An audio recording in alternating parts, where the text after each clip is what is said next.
Hello everyone, welcome once again in my YouTube channel in AK Career Academy. तो देखिए, अभी हम लोग क्लास 10th के मैथ को पढ़ रहे हैं, जिसमें आपको चौथा चैप्टर पढ़ाया जा रहा है द्विघात समीकरण। और इसमें हम आपको पिछले वीडियोज में कुछ द्विघात समीकरण जो एडवांस टाइप के थे उसका प्रैक्टिस कराए थे, गुणनखंड विधि से सॉल्व कराए थे। और आज के वीडियो में भी हम कुछ क्वेश्चंस का प्रैक्टिस करने वाले हैं। ये 5 क्वेश्चन है जिसको हम बनाएंगे। और देखिए, थोड़ा सा मतलब इसका स्ट्रक्चर जो है देखने में हमें कठिन लग रहा है, बट इसको सॉल्व करेंगे एकदम आसानी से ये बनेगा। तो आइए स्टार्ट करते हैं। इसका सबसे पहला क्वेश्चन जो है ये कह रहा है, यहां पे दिया गया है x plus 2 by x minus 2 plus x minus 2 by x plus 2 is equal to 5/2। देखिए, सिंपली हम करेंगे क्या, पहले इसका एलसीएम लेंगे। तो x minus 2 into x minus 2 हो जाएगा एलसीएम, सॉरी प्लस 2, ये दोनों गुणा हो जाएगा।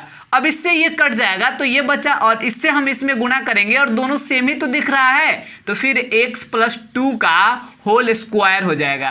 प्लस, अब देखिए प्लस वाला से प्लस वाला ये आइटम कट जाएगा, तो ये फिर x माइनस 2 में इंटू कीजिएगा तो x माइनस 2 का होल स्क्वायर हो जाएगा बराबर 5/2। अब क्या होगा, a प्लस बी का होल स्क्वायर बराबर होता है a square plus b square plus 2ab। इसको सॉल्व करने पे इतना आएगा। प्लस, अब देखिए a माइनस बी का होल स्क्वायर यानी a square plus b square minus 2ab and divided by a minus b into a plus b बराबर होता है a square minus b square. अब बराबर क्या है इधर 5/2। अब देखिएगा क्या होगा, minus 4x plus 4x cut जाएगा, तो ऊपर क्या बच गया, एक्स स्क्वायर 2x स्क्वायर और 4 ऐड कर देंगे तो 8 and divided by x square minus 4 is equal to 5/2। अब देखिए यहाँ पे हम क्रॉस इंटू कर लेते हैं तो क्या हो जाएगा, 5 से इस दोनों में गुना होगा, 5x square minus 5 4 20 is equal to 2 से ये दोनों में गुना होगा तो 4x स्क्वायर और प्लस 16 होगा ना। अब इस दोनों को भी इधर लाइए, दोनों को लाने की जरूरत नहीं है। आप क्या कीजिए, केवल 4x स्क्वायर को इधर लाइए, 5x square minus 4x square हो जाएगा। और उस साइड क्या है, उस साइड पहले से 16 पड़ा है, माइनस 20 को उधर भेज देंगे तो माइनस 20 उधर जाएगा तो क्या हो जाएगा प्लस 20। 4x स्क्वायर को इधर ला दिए, प्लस 20 को उधर भेज दिए। 5x स्क्वायर में से 4x स्क्वायर घटाइएगा, x स्क्वायर बचेगा और 20 में 16 जोड़ दीजिएगा 36 हो जाएगा। यानी x is equal to, square हटाइएगा तो इधर रूट होगा, तो फिर 36 का वर्गमूल प्लस माइनस 6, यानी आंसर हो गया 6 और फिर माइनस 6। यही जो है इस द्विघात समीकरण के 2 हल हैं। अब आइए इसके बाद वाले क्वेश्चन को समझते हैं। अब देखिए, आपका यहाँ 2 नंबर जो क्वेश्चन हम दिए हैं ये कह रहा है x by x minus 1 plus x minus 1 by x is equal to 4। इसको सॉल्व करते हैं, क्या होगा, एलसीएम हो जाएगा x माइनस 1 इंटू एक्स, ये दोनों कट जाएगा तो x से x में गुना होगा तो हो जाएगा एक्स स्क्वायर, प्लस है तो प्लस, ये दोनों कट जाएगा तो x माइनस 1 से x माइनस 1 में गुना कीजिएगा तो x माइनस 1 का होल स्क्वायर बराबर इधर क्या है 4 है। ठीक है, अब देखिए आगे ये हो गया एक्स स्क्वायर और ये a माइनस बी का होल स्क्वायर, तो बराबर a square plus b square minus 2ab इतना होगा, बटा x से दोनों में गुणा करेंगे तो x square minus x is equal to 4। अब यहाँ ऊपर देखिए एक्स स्क्वायर हो गया 2x square minus 2x plus 1, और फिर ये जो है divided by x square minus x is equal to 4। अब यहाँ तिरछा गुना करेंगे तो 4 से इसमें गुना होगा, 4x square minus 4x is equal to, बट्टा में कुछ नहीं तो 1 है तो फिर इससे गुना होगा तो उतना ही रह जाएगा, 2x square minus 2x plus 1। अब इस सबको इधर लाइए, 4x square minus 4x minus 2x square plus 2x minus 1 is equal to 0। 4x square में से 2x स्क्वायर घटाइएगा बचेगा 2x square minus 4x plus 2x तो बचेगा माइनस 2x, अब माइनस 1 इजकल टू 0। तो इस प्रकार जो है हमारा द्विघात समीकरण ऐसे बन गया। अब इसके बाद इसी समीकरण को हमें सॉल्व करके इसका वैल्यू फाइंड कर लेना है। चलिए, ये जो समीकरण बना है इसको हम सॉल्व कर लेते हैं द्विघात सूत्र का यूज करके। द्विघात सूत्र के लिए हम सबसे पहले d निकालेंगे, b स्क्वायर माइनस 4ac होता है, तो ये देखिए b कितना है -2, इसका स्क्वायर -4 इंटू a है 2 और c है -1, तो -2 का स्क्वायर कीजिएगा 4 होगा, माइनस माइनस प्लस और 4 दूना 8, तो हो गया डी बराबर 8 और 4 12, डी का वैल्यू निकाल लिया हम 12। अब इसके बाद हम निकालेंगे alpha is equal to minus b plus under root d by 2a, तो फॉर्मूला का माइनस और b कितना है -2 है, और फिर प्लस अंडर रूट डी कितना है 12 है, एंड डिवाइडेड बाई 2 इंटू ए कितना है 2 है, तो माइनस माइनस प्लस 2। अब प्लस अंडर रूट 12 का मतलब आप क्या समझ रहे हैं, 12 को आप 4 गुने 3 लिख सकते हैं, तो 4 का वर्गमूल 2 बाहर निकल जाएगा और अंदर 3 बच जाएगा, एंड डिवाइडेड बाई 2 दूना 4। अब बोलिए ऊपर वाले में आप 2 कॉमन कर सकते हैं ना, तो क्या बचेगा यहाँ पे, चलिए यहाँ हम लिखते हैं, यहाँ 2 कॉमन करिएगा तो बचेगा 1 प्लस रूट 3 बाई 4, तो ये 2 दूना 4 हो जाएगा, यानी हो गया 1 प्लस अंडर रूट 3 बाई 2। ये अल्फा का वैल्यू निकल गया। अब बीटा यानी एक आंसर आपका ये हो गया, बीटा निकालिएगा तो minus b minus under root d by 2a होता है, फॉर्मूला का माइनस, अब बी है -2 माइनस अंडर रूट 12 अब बटा 2 गुने 2, तो हो गया माइनस माइनस प्लस 2 माइनस 12 का मतलब क्या, 12 का मतलब हो जाएगा 2 अंडर रूट 3 अब बट्टा 2 दूना 4, यहाँ भी आप 2 कॉमन करेंगे तो बचेगा 1 minus under root 3 and divided by 4, तो ये 2 दूना 4 हो जाएगा, यानी 1 माइनस अंडर रूट 3 बट्टा 2, इसका ये आंसर होगा, यानी यही दोनों जो है हमारा सही आंसर है। तो देखिए इस प्रकार हम इसका 2 नंबर क्वेश्चन भी सॉल्व कर लिए, ये भी काफ़ी सिंपल था और द्विघात सूत्र का इसमें यूज किए। पहले में तो गुणनखंड विधि, पहले में तो कोई सा मेथड का भी यूज ना करना पड़ा था। अब देखिए इसके बाद हम आते हैं क्वेश्चन नंबर 3 पर, और ये थोड़ा सा लंबा दिख रहा है आपको बट है आसान काफ़ी। 2 into 2x minus 1 by x plus 3 minus 3 into x plus 3 by 2x minus 1 and is equal to 5 है।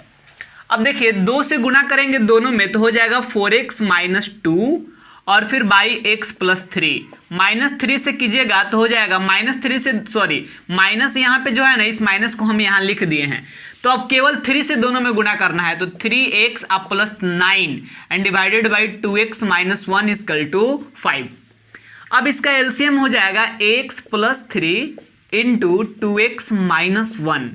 अब देखिए क्या होगा, ये x प्लस 3 से x प्लस 3 कट जाएगा, तो क्या बचा 4x माइनस 2, इसमें गुणा किसे करना है, देखिए इससे ये कट गया तो इससे इसमें गुणा होगा ना, इंटू 2x माइनस 1, इस दोनों में गुणा करना है, फिर माइनस है तो माइनस, इससे ये कट जाएगा तो इससे इसमें गुणा करना पड़ेगा, यानी 3x प्लस 9 में हमें गुणा करना पड़ेगा x प्लस 3 से, इजकल टू कितना है, इजकल टू है 5। अब देखिए यहाँ 4x से दोनों में गुणा करना है, तो क्या हो जाएगा 4x से 2x में कीजिएगा तो 8x स्क्वायर, अब 4x से -1 में कीजिएगा तो हो जाएगा -4x, -2 से 2x में कीजिएगा तो -4x, अब फिर -2 से -1 में कीजिएगा तो माइनस माइनस प्लस 2, और फिर यहाँ देखिए तो यहाँ माइनस, और फिर 3x से x में कीजिएगा तो क्या होगा 3x स्क्वायर, 3x से प्लस 3 में कीजिएगा तो हो जाएगा प्लस 9x, अब प्लस 9 से दोनों में कीजिएगा तो प्लस 9x अब प्लस 27, ठीक है, एंड डिवाइडेड बाई नीचे क्या x से दोनों में गुणा कर लीजिए तो हो जाएगा 2x स्क्वायर माइनस x, अब 3 से दोनों में कीजिएगा तो प्लस 6x अब माइनस 3 इज इक्वल टू 5, बराबर हम क्या लिख दिए 5 लिख दिए। अब देखिएगा क्या होगा कि यहाँ पर 8x स्क्वायर लिख दिए, -4x यानी हो गया -8x अब प्लस 2, देखिए यहाँ माइनस है तो -3x स्क्वायर, अब माइनस प्लस माइनस, सॉरी ये देखिए 9x 18x होगा, अब माइनस है पहले तो माइनस प्लस -18x, अब plus minus minus 27 and divided by नीचे क्या है 2x स्क्वायर, 6x में से x घटाइएगा तो 5x बच जाएगा, अब -3 इजकल टू इधर क्या है, इधर है 5। अब क्या करेंगे हम कि ऊपर देखें 8x स्क्वायर में से 3x स्क्वायर घटाइएगा तो क्या बचेगा 5x स्क्वायर बचेगा, और फिर हम क्या करते हैं कि ये दोनों तो हो गया -18x माइनस 8x हो जाएगा -26x, और -27 अब प्लस 2 यानी हो गया -25। और तिरछा तिरछी गुना कीजिएगा तो 5 के नीचे कुछ नहीं तो 1, तो ये दोनों में गुना हो जाएगा तो इतना ही रह जाएगा। अब बराबर अब क्या होगा कि 5 में इससे गुना करना है, तो देखिए क्या होगा, 5 दूना 10 एक्स स्क्वायर, 5 से 5x में कीजिएगा तो 25x, अब 5 से -3 में कीजिएगा तो -15। अब हमको एडजस्ट करना है इसको, इस सबको उस साइड ही भेज दीजिए। तो उस साइड ऑलरेडी क्या था, उधर पहले ही से था 10x स्क्वायर प्लस 25x -15, उधर पहले ही से था। इस सबको भी उधर भेज दिए हम, तो हो गया -5x स्क्वायर, उधर जाएगा तो प्लस 26x, और क्या बचेगा, -25 उधर गया तो प्लस 25 इज इक्वल टू 0। तो देखिएगा 10x स्क्वायर से 5x स्क्वायर घटाइएगा तो 5x स्क्वायर बचेगा, 25x है और यह है 26x, तो क्या बच जाएगा 51x, और फिर यहाँ 25 से 15 घटाइएगा तो बच जाएगा +10 इज इक्वल टू 0। अब देखिए यहाँ फर्स्ट इंटू लास्ट कीजिएगा तो क्या होगा, 10 पचे 50, यानी हो गया फर्स्ट इंटू लास्ट करने पर 50, ठीक है। अब बीच में क्या है 51, आप यानी आपको गुना करने पर 50 लाना है और जोड़ने या घटाने पर 51 लाना है। तो 50 में 1 से गुना कीजिएगा तो 50, अब 50 में 1 जोड़िएगा तो क्या हो जाएगा 51। तो वैसे ही बनाइए, यहाँ लिख दिए हम 5x स्क्वायर और 51x के जगह पे लिख सकते हैं 50x प्लस x, 50x में x जोड़िएगा 51x हो जाएगा, अब +10 बराबर 0।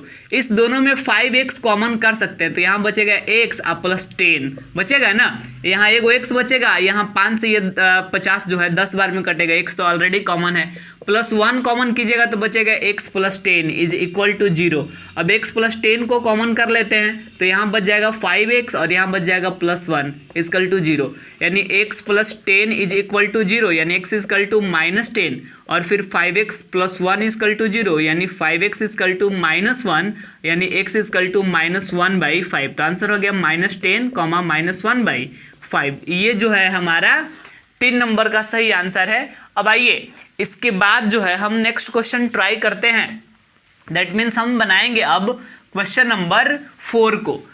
तो देखिए आप ऐसे क्वेश्चंस का प्रैक्टिस, आपके पास अगर कोई एक्स्ट्रा बुक है एनसीईआरटी के सिवाय तो उसमें ऐसे क्वेश्चंस बहुत सारा दिया गया हो अगर, तो फिर आप ऐसे बहुत सारे क्वेश्चंस का प्रैक्टिस कीजिएगा, तभी जाकर ऐसे कॉन्सेप्ट आपको पूरा समझ में आएगा।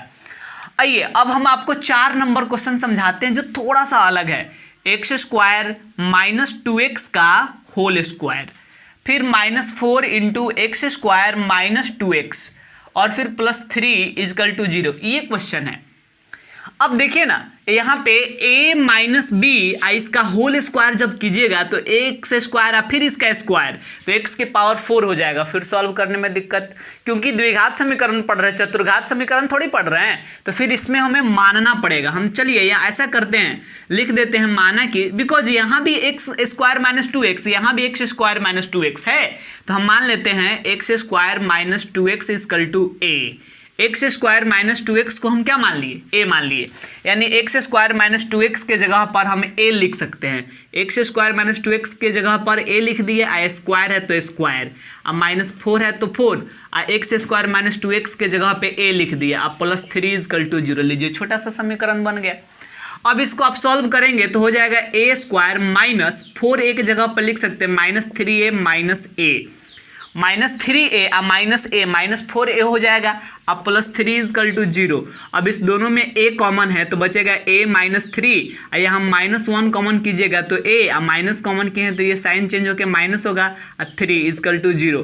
अब a -3 कॉमन कर लीजिए तो यहाँ बचेगा a, यहाँ बचेगा -1 इक्वल टू 0। तो फिर a -3 इक्वल टू 0, तो a इक्वल टू +3, और a -1 इक्वल टू 0, तो a इक्वल टू +1। आया समझ में आपको? तो इसका आंसर ये 3,1 नहीं होगा। क्यों? क्योंकि अभी तो हम a का वैल्यू निकाले, हमें x का वैल्यू निकालना है। तो x का वैल्यू हम कैसे फाइंड करेंगे, देख लीजिए। हम क्या माने थे कि x square -2x equal to a माने थे ना। तो यहाँ x स्क्वायर -2x और इज इक्वल टू a का वैल्यू कितना आया है 3, तो बराबर हम 3 लिख दिए। 3 को इधर लाइए, x square -2x -3 equal to 0। अब इसको सॉल्व कीजिएगा तब जाकर हमारा x का वैल्यू निकलेगा। तो देखिए x स्क्वायर -2x है, इसके जगह पे आप क्या लिख सकते हैं, लिख सकते हैं -3x + x। देखिए अगर x में से 3x को घटाइएगा तो -2x बच जाएगा ना। अब -3 = 0। गुणनखंड विधि से ही हल कर रहे हैं, आपको आता है हल करना, हल कर सकते हैं। अब देखिए यहाँ पे ये दोनों में क्या कॉमन है, x, तो x -3 बचेगा। अब प्लस इस दोनों में 1 कॉमन है तो क्या बचेगा, x -3 बचेगा, फिर = 0, यानी x -3 फिर कॉमन करेंगे आप तो यहाँ बचेगा x, यहाँ बचेगा +1 = 0। तो x -3 = 0, यानी x = +3, और फिर x + 1 = 0, यानी x = -1। तो एक आंसर हो गया 3, एक आंसर हो गया -1। बट आपको बता दे इसका 2 और आंसर होगा। ये तो 2 ही वैल्यू निकला ना, 2 और वैल्यू निकलेगा। और कैसे निकलेगा, बिकॉज एक बार a के जगह पे आप जब 3 भरे तो इतना आंसर आया। अब a के जगह पे आपको क्या भरना है, 1 भरना है, और 1 भरने के बाद फिर चेक करना है कि आपका आंसर कितना है। तो देखिए अब आइए a के जगह पे हम 3 रखें, a के जगह पे 1 भी रख के और फिर चेक करते हैं कि क्या हो रहा है। तो यहाँ हम करेंगे क्या, a के जगह पे हमें 1 रखना है और माने थे x² - 2x = a। और देखिए x² - 2x और a के जगह पे हमें क्या भर देना है, 1 भर देना है, और तब सॉल्व करके चेक करना है कि इससे जो है आंसर कितना आ रहा है। ये 2 आंसर तो हो ही गया है, 2 और आंसर आपका फाइंड होगा। x² - 2x, ये +1 इधर आएगा तो -1 = 0।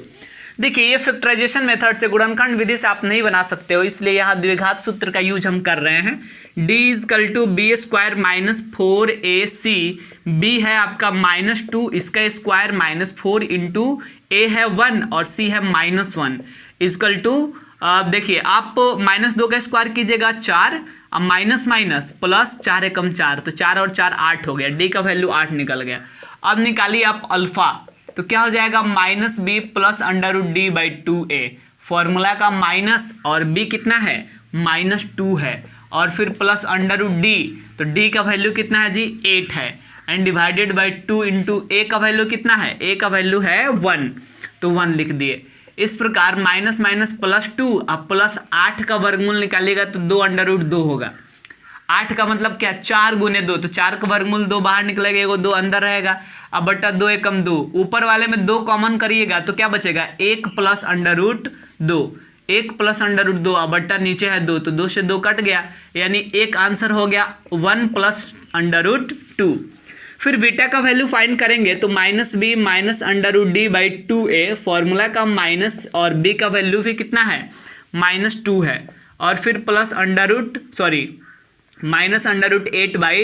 × a कितना है, 1 है, तो हो जाएगा -+2, अब -2 √2, अब बट्टा 2, यहाँ भी 2 कॉमन आप करेंगे तो क्या बचेगा, 1 - √2/2, तो ये दोनों कट जाएगा, यानी एक आंसर हो गया 1 - √2। तो ये 2 आंसर पहले ही से था और 2 आंसर हम निकाल लिए, 1 + √2, 1 - √2। तो इस प्रकार ये 4 इसका आंसर होगा। और आपको शायद हम बता दें 4 आंसर कैसे होगा, बिकॉज यहाँ x² है, स्क्वायर फिर से क्या गया तो x के पावर 4 हो जा रहा है ना, तो जब x के पावर 4 हो जा रहा है तो फिर डेफिनेटली पावर 4 है, तो इसलिए इसका मतलब हलों की संख्या भी कितना होगा, 4 ही होगा। अब आइए एक और लास्ट क्वेश्चन बच रहा है जिसको हम समझाते हैं दैट इसको कैसे हम सॉल्व कर पाएंगे। तो देखिए ये भी अभी हम लोग जो क्वेश्चन बनाए 4 नंबर, ठीक वैसा ही है 5 नंबर भी, आप समझे इसको भी अच्छा से। तो देखिए 5 नंबर में दिया गया है क्या, x² + 3x + 2, x² + 3x + 2 और इसका होल स्क्वायर, ठीक है, -8 × x² + 3x अब -4 = 0। ये क्वेश्चन दिया हुआ है। आपको क्या करना है कि यहाँ देखिए, यहाँ भी x² + 3x, यहाँ भी x² + 3x लिख दिए, माना कि x² + 3x = a। तो देखिए यहाँ x² + 3x के जगह पे आप a लिख सकते हैं, आप +2 है तो +2 आई इसका होल स्क्वायर, अब -8 x² + 3x के जगह पे a लिख सकते हैं, -4 = 0। अब क्या होगा कि यहाँ a + b का होल स्क्वायर बराबर होता है a² + b² + 2ab इतना हो जाएगा। अब -8a - 4 इजकल टू 0, -4 + 4 कट जाएगा तो क्या बचा a²। 4a में से 8a घटाइएगा तो क्या होगा -4a is equal to 0। a common कीजिएगा तो बचेगा a - 4, a कॉमन हो गया तो a, यहाँ a कॉमन कर ले तो -4 बचा इजकल टू 0। तो आप एक बार a बराबर 0 करिए और एक बार a - 4 इजकल टू 0 करेंगे तो a इजकल टू हो जाएगा +4। यानी a का ये दो वैल्यू हम फाइंड कर लिए। अब क्या करेंगे कि जो वैल्यू हम माने थे आप उस पर केयर करें। यहाँ पे हम लिख देते हैं क्या माने थे, x² + 3x is equal to a, तो हो गया x² + 3x is equal to, एक बार आपको 0 रखना है तो लीजिए एक बार 0 रख दिए तो क्या हो जाएगा x फिर से कॉमन होगा तो बचेगा x + 3 इजकल टू 0। यानी x को एक बार 0 के बराबर कीजिए और एक बार x + 3 को कीजिए तो हो गया x बराबर -3। तो दुगो तो आंसर यहाँ से निकल गया, एगो 0 एगो हो गया -3। और देखिए दुगो और आंसर हम कैसे फाइंड कर रहे हैं, यहाँ पे लिख रहे हैं पुनः एक बार और देखा जाए तो x² + 3x is equal to a माने थे ना, तो x² + 3x is equal to a का वैल्यू कितना है, 4 आया है तो बराबर 4। यानी हो गया x² + 3x - 4 इजकल टू 0। तो फिर आप लिख सकते हैं x² + 3x के बदले आप लिख सकते हैं 4x - x। 4x में से x घटाइएगा तो 3x ही होगा, -4 इजकल टू 0। अब x कॉमन करेंगे तो x + 4 बचेगा। अब -1 कॉमन करेंगे तो x, अब माइनस कॉमन किए तो साइन चेंज होके +4 इजकल टू 0। तो फिर अब x + 4 कॉमन कर लीजिए तो बच जाएगा x - 1 इजकल टू 0। तो x + 4 इजकल टू 0 यानी x is equal to -4, x - 1 is equal to 0 यानी x इजकल टू +1। तो इधर आंसर हो रहा था 0, -3, इधर आंसर हुआ -4, 1। तो ये 4 जो है हमारा सही आंसर है। तो देखिए इस प्रकार आज ये जो 5 क्वेश्चन था थोड़ा सा एडवांस लेवल का, इस 5 क्वेश्चन को हम समझ लिए। उम्मीद करते हैं कि आपको पूरा अच्छा से समझ में आया होगा और आप ऐसे और भी बहुत सारे क्वेश्चन का प्रैक्टिस करें, तब जाकर आप ऐसे भी द्विघात समीकरणों को सॉल्व करने के एबल होंगे। चलिए आज के लिए इतना ही, और अगले वीडियो में हम द्विघात समीकरण के ऑब्जेक्टिव क्वेश्चंस का प्रैक्टिस कराएंगे। 2-3 वीडियो ऑब्जेक्टिव क्वेश्चन का बनेगा और फिर ये चैप्टर हम लोग कंप्लीट कर लेंगे।